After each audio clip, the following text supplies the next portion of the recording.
a couple months after that, I was in a healing session with someone and didn't know anything. I never ask questions when someone comes. I just come in and back in the day when I was first beginning all of this, there'd be a little bit of conversation before the healing. We would do the healing, and then there's lots of conversation and sharing after.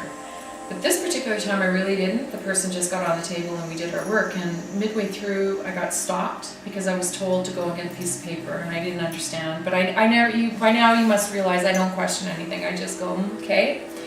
Which tends to, on a physical, put yourself in very awkward, vulnerable situations sometimes where you could open yourself to humiliation and embarrassment because you do things that are abnormal, you know, but for the sake of spirit. So anyways, long and short is that I was told to get a piece of paper and to hold it over the flame.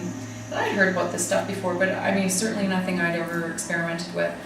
And at the end of it, about 20 minutes worth, and I kept saying to the lady on the table, I'm sorry, I just don't know what this is, but I have to honor it and follow it through. I turned over the paper, and it wasn't like when you put paper over a flame and then it goes yellow. It was an actual charcoal drawing.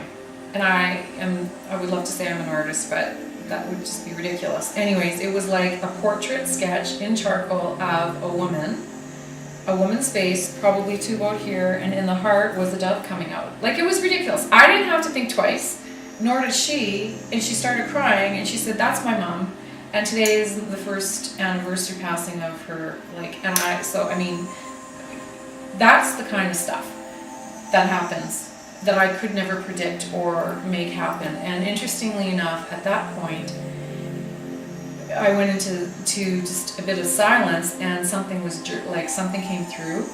And at that point, I was told to write it underneath the picture, and the name Apache Blue Moon was written.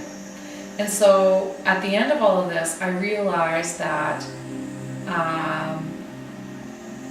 that was the name, and that was how the medicine was going to be expressed.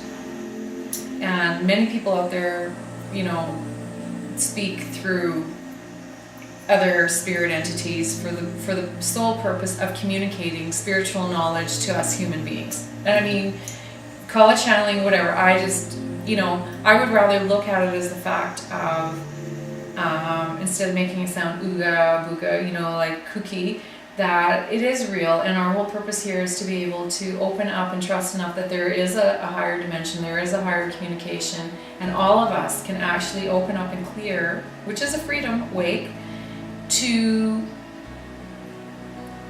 aligning with that higher communication, which literally is your own. I mean, it's your own. It's coming from a different place. And so really, it's just a matter of what particular mechanism works for any one of us.